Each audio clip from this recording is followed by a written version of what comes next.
মুসলমান ভাইরা রে, একজন এতিম সন্তান আল্লাহর নবীর কাছে আসলো।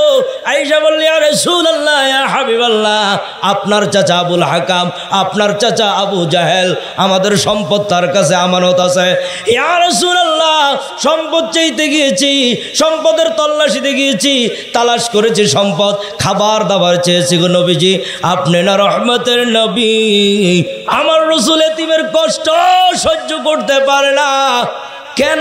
আমার রাসূলের চাইতে বড় এতিম এই পৃথিবীতে ছিল না, বর্তমানে নাই, ভবিষ্যতে থাকবে না। এই জন্য ডাক দিয়া বলে, এতিম সন্তান রে, কেন আসছো আমার কাছে?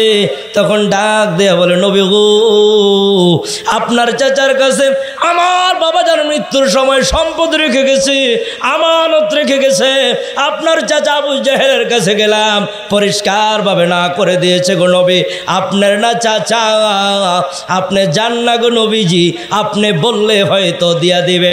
আমার রাসূল আস্তে আস্তে করে আবু জাহেলের বাড়ির মধ্যে রওনা হয়ে গেল। যারা মক্কা মদিনার মধ্যে গেলেন, যারা মক্কা শরীফে গেছেন, তারা জানেন আমার রাসূলের বাড়ি আর আবু জাহেলের বাড়ি কাছাকাছি। আমার রাসূল আবু জাহেলের বাড়িতে গেল, ডাক দেয়া বলে, চাচা গো, এই এতিম সন্তানটাকে চিনেন নি?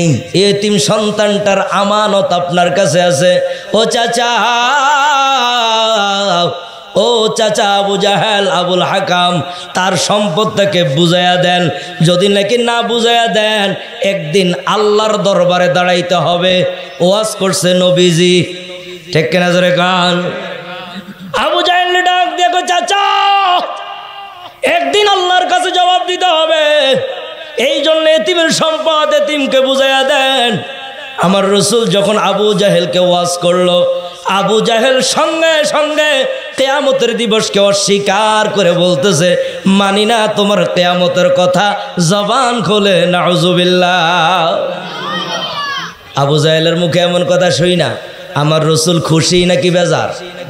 আর একটু জোরে বলেন না, জবানটা খুলে বলেন না, খুশি না বেজার?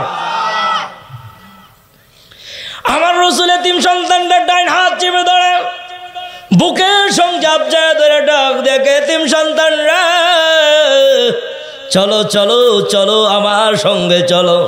আমার রাসূল ঘরে ঢুকতে না ঢুকতে আমার আল্লাহ জিবরাইল পাঠায়া দিছে। চিল্লায়া বলেন আল্লাহু আকবার। যা জিবরাইল যা, হ্যাঁ জিবরাইল যা রে, জলদি করে যা, সূরা মাউনের 1 থেকে 3 নম্বর আয়াত নাজিল করে দে। আর আইতাল্লাযী ইউকাযযিবু বিদ্দিন, নবীজি গো, আপনি কি দেখেন নাই ওই ব্যক্তিকে যে নাকি আল্লাহর সামনে একদিন দাঁড়াইতে হবে, এটাকে মিথ্যা বলে? ফাযালিকাল্লাযী ইয়াদউল ইয়াতীম, সে তো হইল সেই ব্যক্তি যে নাকি এতিমদেরকে ধাক্কা দিয়ে ঘর থেকে বের করে দেয়।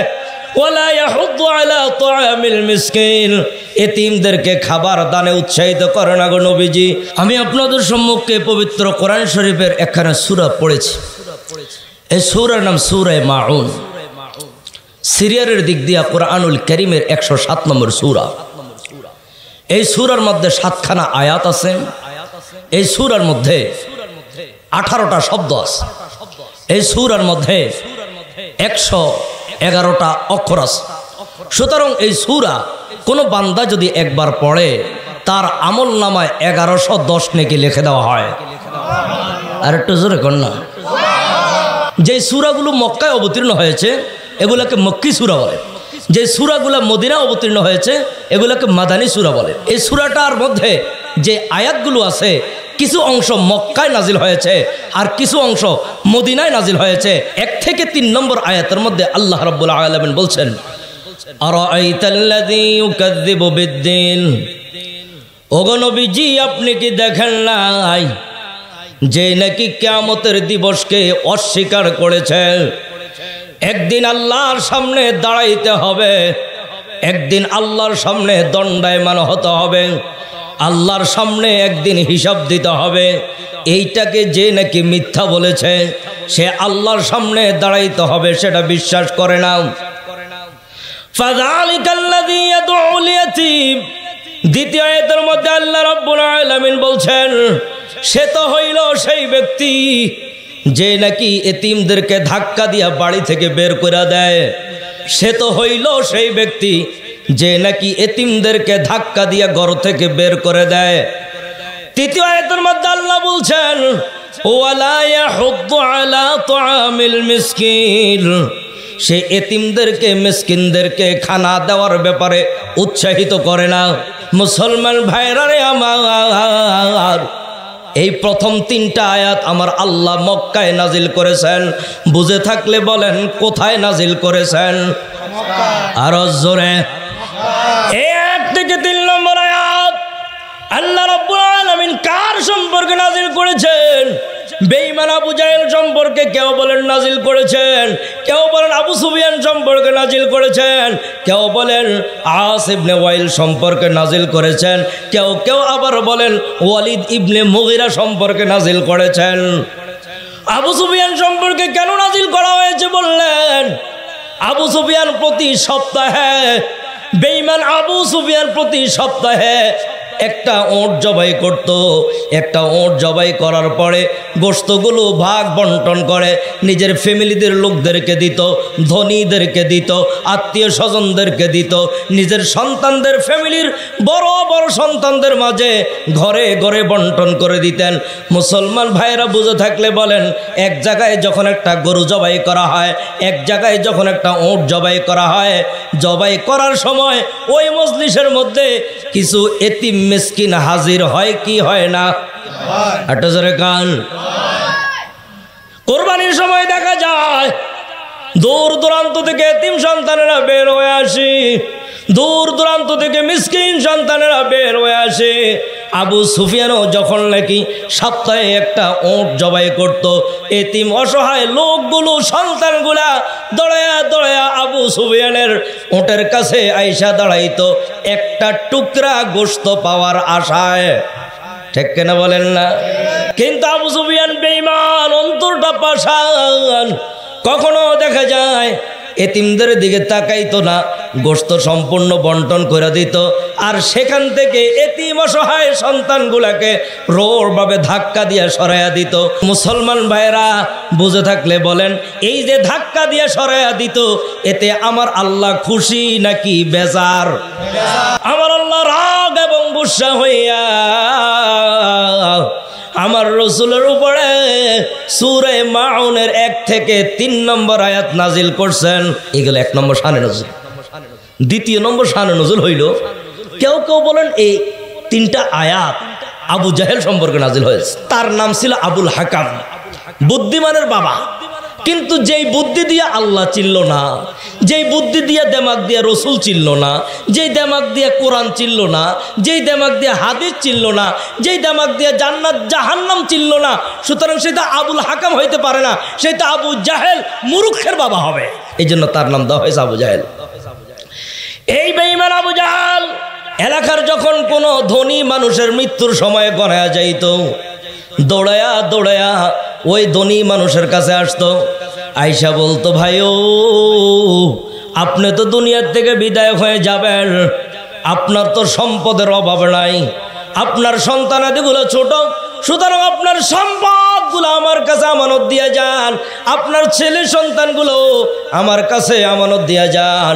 আপনি যখন দুনিয়ার থেকে বিদায় হয়ে যাবেন, আমি সন্তানগুলোকে দেখে রাখবো, আমি সন্তানগুলোকে দেখে রাখবো, আমি সন্তানগুলার মাল সম্পদগুলো তাদেরকে যথা সময়ে তাদের মাঝে বন্টন করে দিব।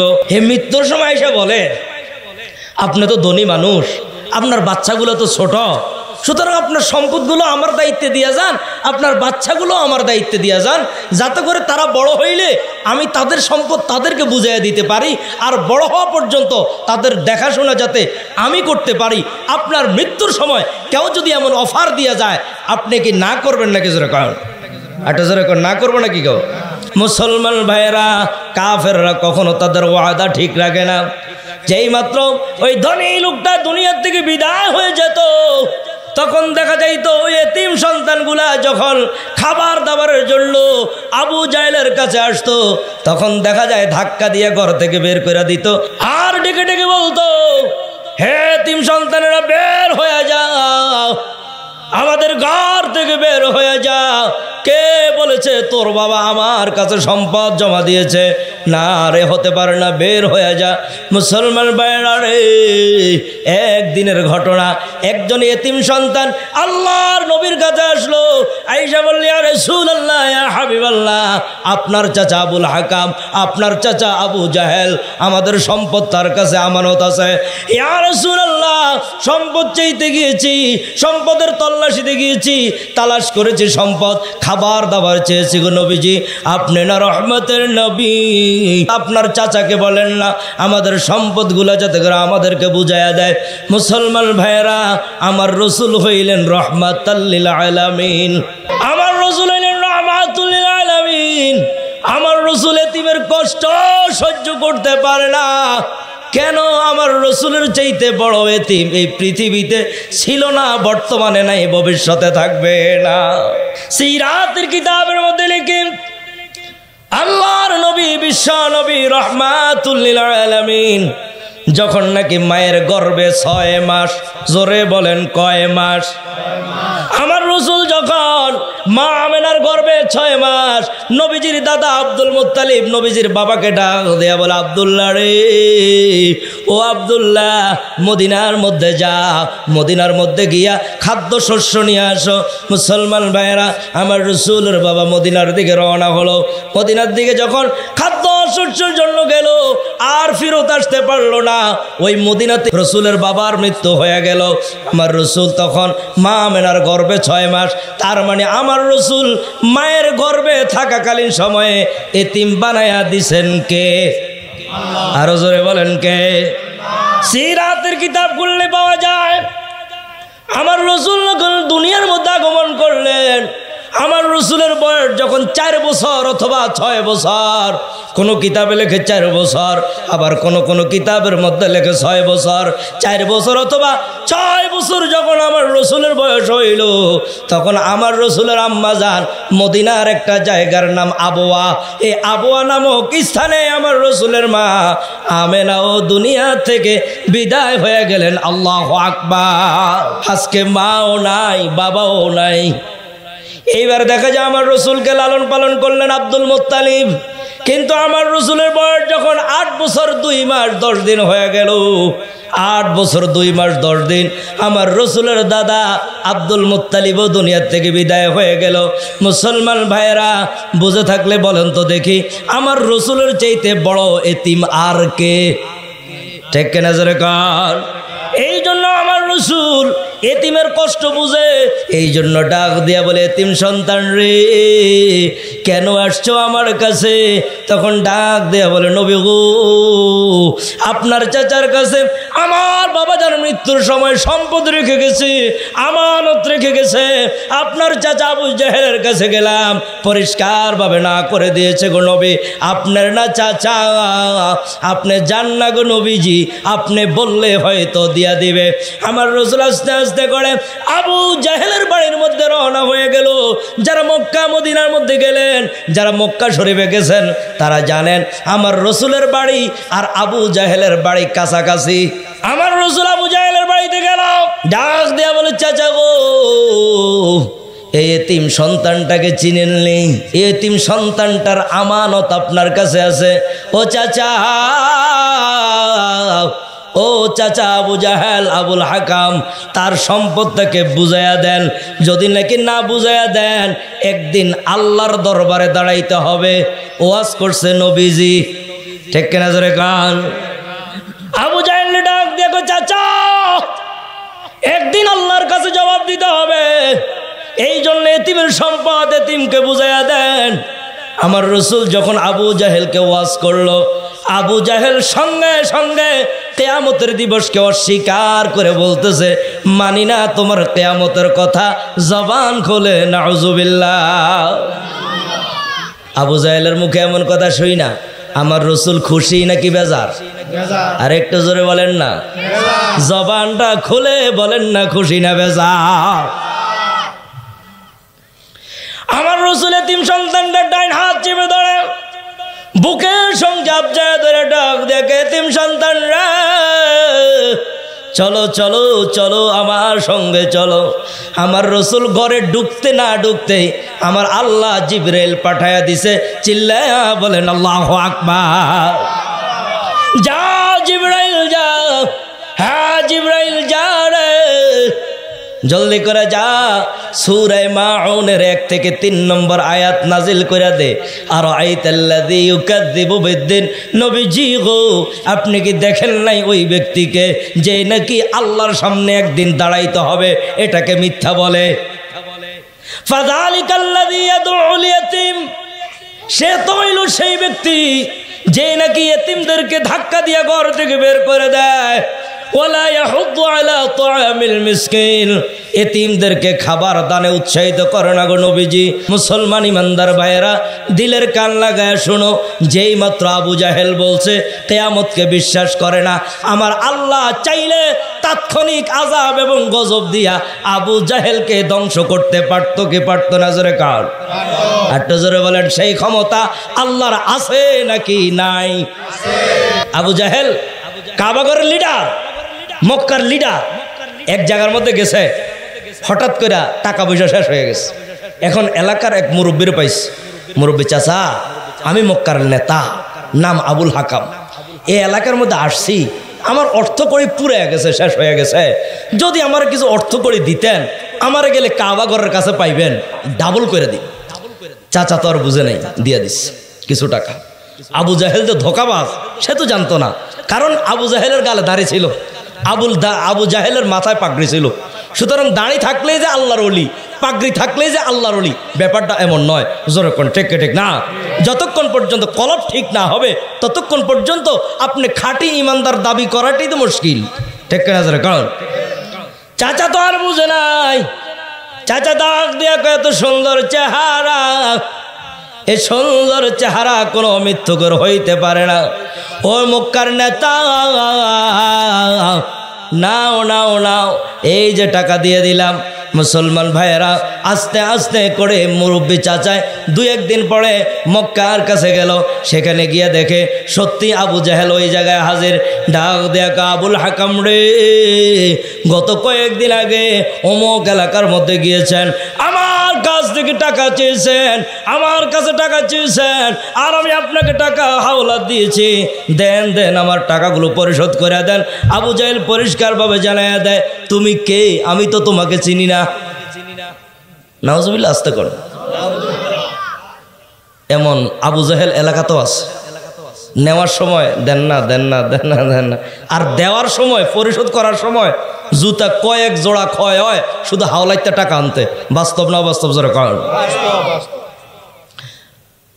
হ্যাঁ, আবু জাহেল আবুল হাকাম কেমন ধরনের কথা বললেন এটা? গত কয়েকদিন আগে না আনলেন, বিপদে পড়ছিলেন, আজকে বুঝি বিপদ থেকে উদ্ধার হয়ে আমারে বুইলা গেলেন গা? না, এটা হতে পারে না। আপনি একটু ভাবেন, বের হয়ে যা আমার ঘর থেকে, নতবা ধাক্কা দিয়া সরাইয়া দিব। মুরব্বী চাচা 2টা চোখের পানি ছেড়ে দিয়া চোখের পানি ফেলতে ফেলতে বাসায় চলে গেল। আরো কয়েকদিন পরে আসলো, আইসা দেখা যায় কি করা যায়, কি করা যায়।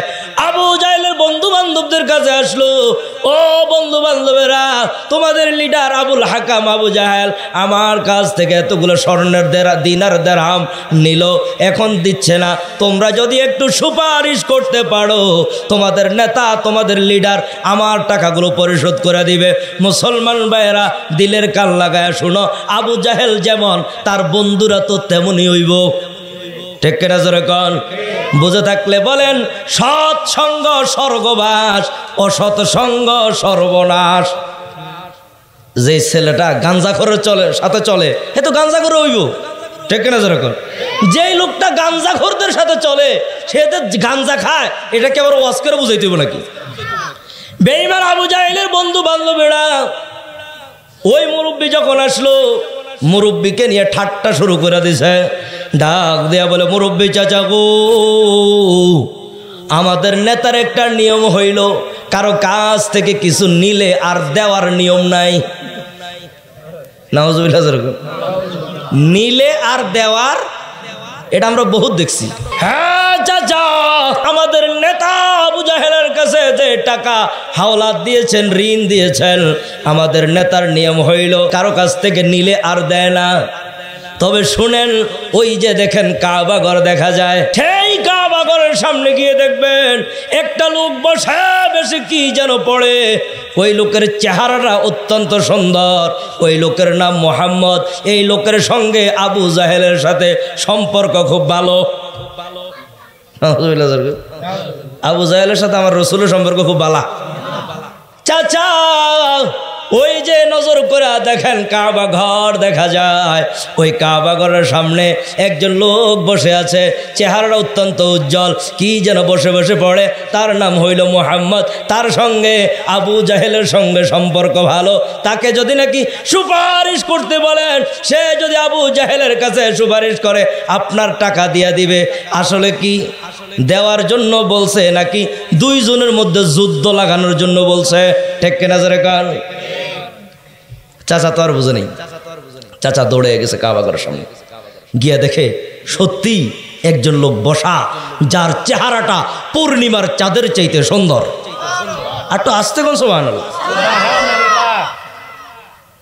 চাচা ঠিকই কাবা ঘরের সামনে গেল, লক্ষ্য করে দেখলো রে ভাই, একজন লোক বসে আছে যার চেহারাটা পূর্ণিমার চাঁদের চাইতেও সুন্দর।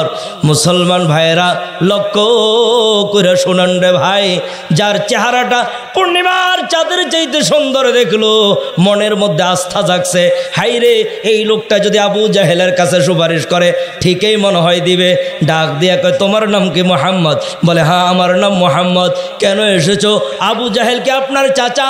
হ্যাঁ আবু জাহেল আবুল হাকাম আমার চাচা। তাহলে কি হয়েছে? আপনার চাচা কিছু টাকা আমার কাছ থেকে ধার নিয়েছে, এখন দেয় না, আপনি সুপারিশ করলে নাকি দিবে। আমার রসুল ডাক দিয়ে বলে, হ্যাঁ চাচা আমার কাছে কেন আসছেন গো চাচা? লক্ষ্য করে দেখেন আবু জাহেলের বন্ধু বান্ধবরা বসা, তাদের কাছে যান, গিয়ে সুপারিশ করতে বলেন। ওই চাচা ডাক দিয়ে বলে, মোহাম্মদ রে, তারাই তো আমাকে আপনার কাছে পাঠাইছে। সুবহানাল্লাহ। তখন আমার রসুল আর বুঝার বাকি নাই, তারা যে একটা ক্রিমিনালি করতেছে। ঠিক কিনা জোরে কান? বলে, তাই নাকি? বলে, হ্যাঁ। চাচা চলেন চলেন চলেন, আমার চাচা আবু জাহেলের বাসায় চলেন। আমার রসুল মুরব্বী চাচার লইয়া বাইর হইল। আবু জাহেলের বাসার মধ্যে আমার রসুল এমন সময়ে গেল যেই সময় আবু জাহেল খাবার খাচ্ছিল। আমার রসুল আবু জাহেলের গেইটের সামনে গিয়ে গেইটের মধ্যে ডাইনা হাত মোবারক লাগছে। সুবহানাল্লাহ জোরে কান। বাহির থেকে আওয়াজ দিয়ে বলল, চাচা, ও চাচা একটু বের হয়ে আসেন গো চাচা, আপনার সঙ্গে কিছু আজ কথা আছে। আবু জাহেল খাবারের হাত না ধুইয়া দৌড়ায়া দৌড়ায়া রসুলের কাছে আসলো, আর গেট খুলে দিল। পিছন দিক দিয়া নেতারা আস্তে আস্তে করে আসলো তামাশা দেখার জন্যে। ঠিক কিনা জোরে কন? এলাকার মধ্যে কিছু আছে না নেই? দুই ভাই যখন লাগে তামাশা দেখতে আসে, হে কিন্তু চাইলে দুইজনের মধ্যে সমাধান করতে পারে। এখন গজবের মোবাইল বাইর হয়েছে, এখন ভিডিও করে। বাস্তব না বাস্তব বলেন? আবু জাহেল গেট খুলে দিল, দুইটা হাত এইভাবে দাঁড়াইলো, হরে রাম হরের কৃষ্ণর মতো দাঁড়াইলো, দুইটা হাত একসাথে দমায়েত কইরা, মোহাম্মদ কেন আসছো বাতিজা, কেন আসছো? যেই জায়গার মধ্যে কণ্ঠ হওয়া দরকার ছিল বড়, এখন নরম হয়ে আসছে। বাতিজা কেন আসছো রে বাতিজা? আমার রসুল ডেকে ডেকে বলে, চাচা এই লোকটার দিকে তাকায় দেখেন গো চাচা, এই লোকটাকে চিনেন কিনা? হ্যাঁ তাকে চিনি। সুবহানাল্লাহ। আটা জোরে কান। এতদিন চিনে না, আজকে চিনে। চাচা লক্ষ্য করে দেখেন, এই মুরব্বী চাচার চিনেননি? মোহাম্মদ চিনি তো। কেমনে চিনেন? বিপদে পড়ছিলাম, টাকা ধার নিছি, দিয়া দেন না। মোহাম্মদ রে, একটু সময় যদি দিতা, শুধু ভিতরে যাব আর টাকাটা নিয়ে আসবো।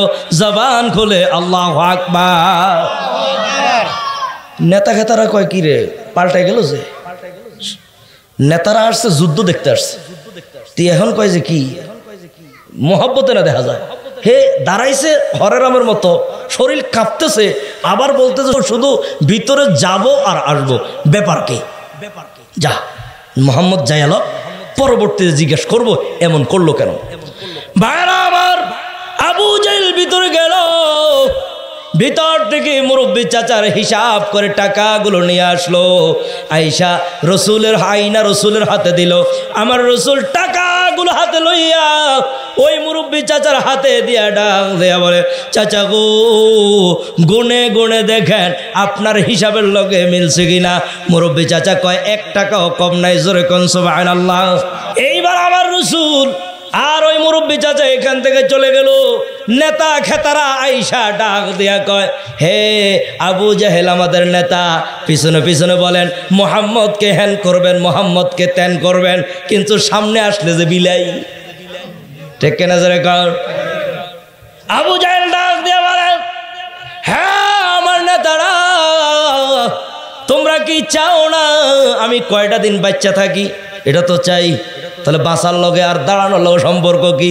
কয় মোহাম্মদ যখন নাকি আমার বাড়ির সামনে আইসা ডাইন হাতটা আমার গেটের মধ্যে রাখলো, পুরাটা বাড়ির মধ্যে ভূমিকম্প আরম্ভ হয়ে গেছে। একটা জোরে কর না। মোহাম্মদ যখন আমার বাড়ির গেটের মধ্যে হাত রাখলো, যেই মাত্র হাত রাখলো, হাত রাখতে দেরি হয়েছে, পুরাটা বাড়ির মধ্যে ভূমিকম্প আরম্ভ হয়ে গেল। যেই মাত্র গেট খুলে দিয়েছি, মোহাম্মদকে দেখলাম আমার বাড়ির গেটে দাঁড়ানো। আমি লক্ষ্য করে দেখতেছি মোহাম্মদের 2 কাঁধের মধ্যে 2টা সাপ দেখা যায়। সুবহানাল্লাহ। আমি লক্ষ্য করে দেখলাম মোহাম্মদের 2 কাঁধের মধ্যে 2টা বড় বড় সাপ দেখা যায়, হা করে রইছে। ডাক দিয়া বলতেছে সাপেরা, কয় আবু জাহেল রে, টাকা দিবি নাকি পেটের মধ্যে আসবি? হ্যাঁ আবু জাহেল, এই মুরব্বীর টাকা দিবি নাকি পেটের মধ্যে আসবি? আমি এই অবস্থা দেখে তো শরীর কম্পমান শুরু হয়ে গেল। এখন তোমরাই বলো আমি কি টাকা দিব নাকি সাপের পেটে যাব? কথা হলো বাচ্চা থাকো। তাহলে কি থাকো? বাচ্চা থাকো। দিনদার ইমানদার ভাইরা, দিলের কান লাগায় শোনো, আসলে কি আমার রসুলের কাঁধে সাপ ছিল? না, সাপ ছিল না। এটা হইল মুজিজাতুর রসুল, আমার রসুলের মুজিজা। জবান খুলে সুবহানাল্লাহ। আমার রসুলের মুজিজা কম নাকি বেশি? আমার কাছে একটা বই আছে, ওই বইয়ের মধ্যে লেখা রসুলের 300 মুজিজা। তাহলে রসুলের মুজিজা কম নাকি বেশি? তাহলে যেই মাত্র আবু জাহেল বলছে মানি না কিয়ামতের কথা, আমার আল্লাহ কিন্তু চাইলে তাৎক্ষণিক আযাব এবং গজব দিয়া টাকা উদ্ধার করতে পারত, কিন্তু আল্লাহ করেন নাই কেন? আগেরটা ছিল বৃদ্ধ বাবার মামলা, আর এখনকারটা যেটা, এটা এতিমের মামলা। এতিমের মামলা বৃদ্ধ বাবার চাইতে আর জঘন্য হবে। এই জন্য আমার আল্লাহ জঘন্য করতে গিয়া সূরা মাউনের 1 থেকে 3 নম্বর আয়াত নাজিল করে দিয়া কিয়ামত পর্যন্তর জন্য তাকে অভিশপ্ত বানায়া দিছেন। জোরে কোন ঠিক ঠিক না? হয়তো তাকে শাস্তি দিত প্রাথমিকভাবে কিছু, শেষ। কিন্তু কোরআনুল কারিমে যার বিরুদ্ধে 3টা আয়াত নাজিল করে দিল, বুঝে থাকলে বলেন তো দেখি তার শাস্তিটা কি কম হয়েছে নাকি বেশি হয়েছে? এই জন্য আমার আল্লাহ ডাক দেয়া বলে, আরাইতাল্লাযী ইউকাযযিবু বিদ্দিন। ওগো নবীজি, আপনি কি দেখেন নাই গো নবীজি, যে নাকি আমি আল্লাহর সামনে দাঁড়াইতে হবে এটাকে মিথ্যা বলে? ফাযালিকাল্লাযী ইয়াদউল ইয়াতীম, সে তো হইল সেই ব্যক্তি যেই নাকি এতিমদেরকে ধাক্কা দিয়ে তাড়ায়া দেয়। ওয়ালা ইয়াহুদ্দু আলা তুআমিল মিসকিন, এতিম মিসকিনদেরকে নিজে তো খাওয়াই না, অনেক ওজনে খাওয়াইলে সেটাও সহ্য করতে পারে না। সমাজে এখনো কিছু আবু জাহেল আছে না নাই? নিজে তো ইসলামের পক্ষে কাজ করেই না, অন্যজন যখন করতে চায় তাকে বাধা দেওয়ার মতো লোক আছে নাকি নাই? মুসলমান ভাইরা, তাহলে আমরা সূরা মাউন থেকে শিখলাম এতিমদেরকে ধমক দেওয়া যাবে না, এতিমদেরকে ঘর থেকে তাড়ায়া দেওয়া যাবে না। আমরা আরও শিখলাম মিসকিনদেরকে খাওয়ান পারলে দিব, যারা দেয় তাদেরকে সহযোগিতা করব। প্রথম আয়াত থেকে আমরা বুঝতে পারলাম কিয়ামত যে একদিন হবে এতে কোনো সন্দেহ আটা জোরে কান। কিন্তু আমাদের আচার আচরণে বোঝা যায় আবু জাহেল যেমন নাকি কিয়ামতকে অস্বীকার করলো, আমাদের মধ্য থেকেও কিছু আছে ডাইরেক্ট না বললেও কাজে কর্মে বোঝা যায় সে অস্বীকার করে। যেহেতু ফজর নামাজ পড়ে না, যেহেতু জোহর আসর মাগরিব এশা পড়ে না, যেহেতু দাড়ি রাখলো না, যেহেতু সুদ খায়, যেহেতু ঘুষ খায়, যেহেতু হালাল হারাম বাঁচে না, যেহেতু পর্দা ভূষিতা করে না, যেহেতু ইসলাম মোতাবেক জীবন যাপন করে না, সুতরাং সে মুখে যদিও বলে না যে আমি কিয়ামতকে অস্বীকার করি, কিন্তু তার আমলে প্রমাণ করে আল্লাহর সামনে যে দাঁড়াইতে হবে সেটা অস্বীকার করে। ঠিক কিনা জোরে কান? এই জন্য আল্লাহ রাব্বুল আলামিন এই 3টা আয়াত নাজিল করে দিয়ে বলছেন, শুনো, আবু জাহেলের গুণ হইল এই 3টা গুণ। খবরদার, ইমানদার আর আবু জাহেল একসাথ হইতে পারে না। তোমরা যারা ইমানদার কখনো আখিরাতকে ভুলে থাকতে পারো না। তোমরা যারা ইমানদার কখনো এতিমদেরকে ঘর থেকে ধাক্কা দিয়া বের করে দিতে পারো না। তোমরা যারা ইমানদার কখনো মিসকিনদেরকে সহযোগিতা করা ছাড়া তোমরা থাকতে পারো না। ঠিক কিনা জোরে কান? এতিমদেরকে সহযোগিতা করলে লাভ আছে নাকি নাই জোরে কান? বুখারী শরীফের 6005 নম্বর হাদিস, আল্লাহর নবী ডাক দিয়ে বলে, পৃথিবীর মানুষেরা শোনো, এই পৃথিবীর মধ্যে যারা নাকি এতিমদেরকে লালন পালন করবে, এতিমদেরকে যারা সহযোগিতা করবে, আমি এবং সে জান্নাতে এমনভাবে থাকবো। সুবহানাল্লাহ জোরে কান। বুখারী শরীফের বর্ণনায় হাদিস বর্ণনাকারী পরিষ্কারভাবে জানায় দেয়, রাসূল মধ্যমা এবং শাহাদাত আঙ্গুল এইভাবে এক জায়গায় করে দেখাইলেন, যারা নাকি দুনিয়াতে এতিমদের প্রতি সহযোগিতা করবে, এতিমকে লালন পালন করনেওয়ালা আর আমি রাসূল এইভাবে থাকবো জান্নাতে। জোরে কোন সুবহানাল্লাহ। অর্থাৎ সে আর আমি রাসূল একসাথে জান্নাতে যে থাকবো, এতে কোনো পর্দা থাকবে না, একই সাথে একই জান্নাতে থাকবে। জবার করে আল্লাহু আকবার। এক সাহাবী এসে বলতেছে, ইয়া রাসূলুল্লাহ, মুনাজাত দরি কান্না আসে না, আল্লাহ পাকের জিকির করি মাগার কান্না আসে না গো নবীজি। আপনি এমন একটা আমল দেন আমার অন্তরটা যাতে করে নরম হয়ে যায়। আমার দিলে সাক্ষী দেয় গো নবী, আমার অন্তরটা সাক্ষী দেয়, আমার অন্তরটা মনে পাত্তর হয়ে গেছে। আমার রাসূল ডাক দিয়ে বলতেছে, হ্যাঁ সাহাবী, বড় কোনো আমল দিব না, তুমি বেশি বেশি এতিমের মাথার মধ্যে হাত বুলাইয়া দিবা। হাত বুলাইতে দেরি আমার আল্লাহ তোমার শক্ত অন্তরটাকে নরম বানাইয়া দিবেন। সুবহানাল্লাহ। এতিমের মাথায় হাত বুলাইলে অন্তর নরম বানাইয়া দেয় কে? শুধু তাই নয়, আমার রাসূল আর একটু ব্যাখ্যা দিয়া বলেন, সাহাবীরা শুনো, এতিমের মাথার মধ্যে যে হাত রাখলা, হাতের নিচে যতগুলা চুল থাকবে ততগুলা নেকি তোমার আমল নামায় লিখে দেওয়া হবে।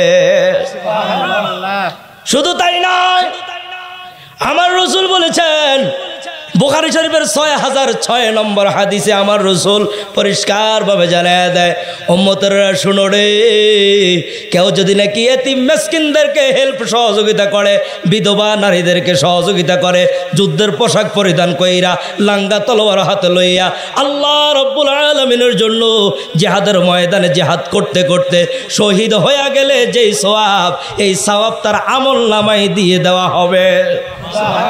এতিমকে সহযোগিতা করতে পারলে, মিসকিনদেরকে সহযোগিতা করতে পারলে, বিধবা নারীদেরকে সহযোগিতা করতে পারলে কি সওয়াব? বুখারী শরীফের 6006 নম্বর হাদিস প্রমাণ করে, আল্লাহ তাআলার রাস্তায় জিহাদ করলে যেই সওয়াব, সেই সওয়াব তার আমলনামায় লিখে দেওয়া হবে। শুধু তাই নয়, হাদিসের দ্বিতীয় অংশের মধ্যে বর্ণিত হয়েছে, যে ব্যক্তি নাকি এতিম মিসকিনদেরকে সহযোগিতা করবে, রব্বুল আলামিন সারা রাত্র নফল নামাজ পড়ার সওয়াব দান করে দিবে। সুবহানাল্লাহ। শুধুমাত্র এতটুকু নয়, 6006 নম্বর হাদিস আরো প্রমাণ করে, একটানা রোজা রাখলে যেই সওয়াব, সেই সওয়াব দেওয়া হবে। তাহলে জিহাদের সওয়াব দেওয়া হবে, তাহলে রোজার সওয়াব দেওয়া হবে, সারা রাত্রে ইবাদত করার সওয়াব দান করবেন কে? জোরে কান।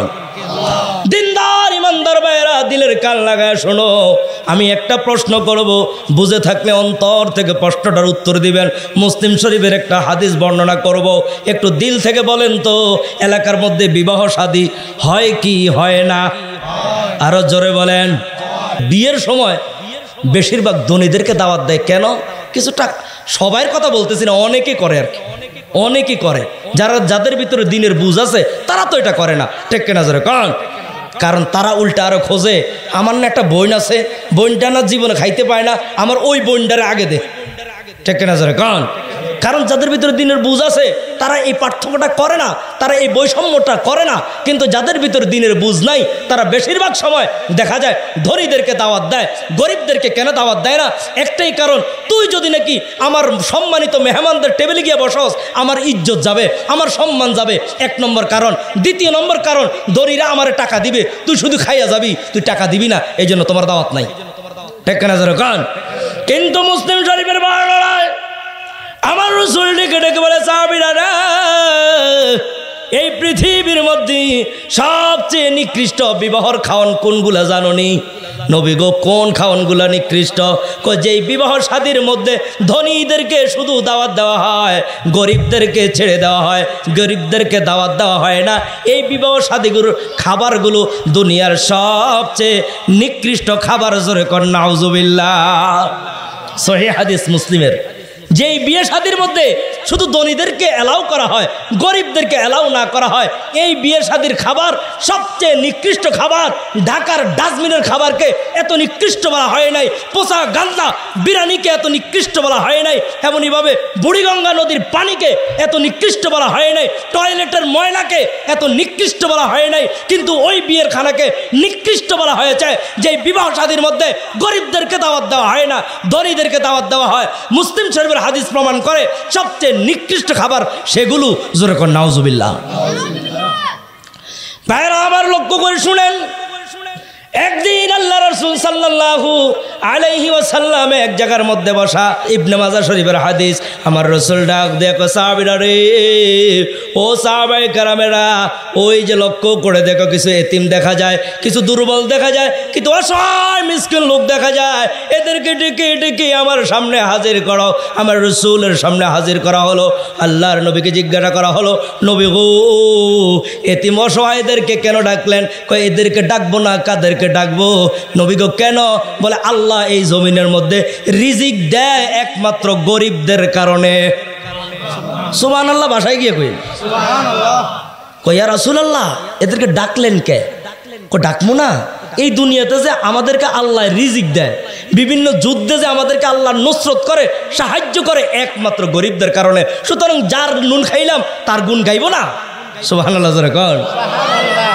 ভাইরা আমার লক্ষ্য করে শুনেন, পরিষ্কার ভাবে বুখারীর বর্ণনার মধ্যে রয়েছে, এক সাহাবী রাসূলের দরবারে আসলো, আয়েশা বলতেছে, নবী গো, আমরা হইলাম দুই ভাই। ইয়া রাসূলুল্লাহ, আমরা হইলাম দুই ভাই। এক ভাই এই যে আপনার দরবারে বয়া রইছে, আরেকজন হইলাম আমি। ইয়া রাসূলুল্লাহ, সকাল থেকে সন্ধ্যা পর্যন্ত আমি একা একা বড় ভাই হওয়ার কারণে মাঠে ময়দানে এমনই ভাবে পাহাড়ে যায়া লাকড়ি সংগ্রহ করি। ইয়া রাসূলুল্লাহ, আমার এই ছোট ভাইটা আমার বোঝা। নবীজি, এই ছোট ভাইটা আমার বোঝা। এই আমার ছোট ভাইটা আমার সঙ্গে কাজে যায় না, 24টা ঘন্টা আপনার দরবারে পড়ে থাকে গো নবী। আপনি একটু হুকুম করেন, সেই জন্য আগামীকাল থেকে আমার সঙ্গে কাজে যায়। আমার রাসূলের চেহারা মোবারক লাল হয়ে গেল, আমার রাসূলের চক্ষু মোবারক বড় বড় হয়ে গেল। আমার রাসূল ওই সাহাবীকে বলে, লা আল্লাকা ইউরজাকু বিহি, তুমি মনে করতেছো তুমি রিজিক তালাশ করো, আমি রাসূল দেখতেছি এই আমার দরবারে বসে থাকার কারণে আল্লাহ তোমাকে সহ রিজিক দেয়। তুমি বলতেছো তোমারটা হেরে খাওয়াও, কিন্তু আমি রাসূল দেখতেছি এই ছোট বাচ্চার কারণে, তোমার ছোট ভাইয়ের কারণে আল্লাহ তোমার রিজিক দেয়। নতবা খোদা, তুমি কাঠ কাটতে পারো, তুমি লাকড়ি সংগ্রহ করতে পারো, তুমি পাহাড়ে কাজ করতে পারো, কিন্তু তোমাকে খোদায় রিজিক দিত না। একমাত্র এই তোমার ছোট ভাইয়ের কারণে তোমাকে রিজিক দেওয়া হয়। জবান খুলে সুবহানাল্লাহ। এই জন্য ভাইয়েরা আমার লক্ষ্য করে শুনেন, মুসনাদে আহমদের হাদিস, আল্লাহর নবী বিশ্ব নবী রাহমাতুল লিল আলামিন আল্লাহর কাছে দোয়া করে দুইটা চোখের পানি ছেড়ে দেয়, ডাক দেয়, আল্লাহ গো, ও আল্লাহ, এতিমের প্রতি জুলুম করলে কি সাজা, বিধবা মহিলাদের প্রতি জুলুম করলে কি শাস্তি, মিসকিনদের প্রতি অত্যাচার করলে কি সাজা, কি শাস্তি। নবী গো, আমি আমার উম্মতদেরকে পাটে পাটে বুঝাইয়া দিছি। এখন তারা যদি আমি রাসূলের কথা না শুই না, যদি জাহান্নামে চলে যায়, আল্লাহ, আমি নবী হয়ে আপনার কাছে অভিযোগ করলাম, আমার কিছু যায় আসে না। ঠিক না জোরে কর? এতিমদের প্রতি জুলুম করলে, অত্যাচার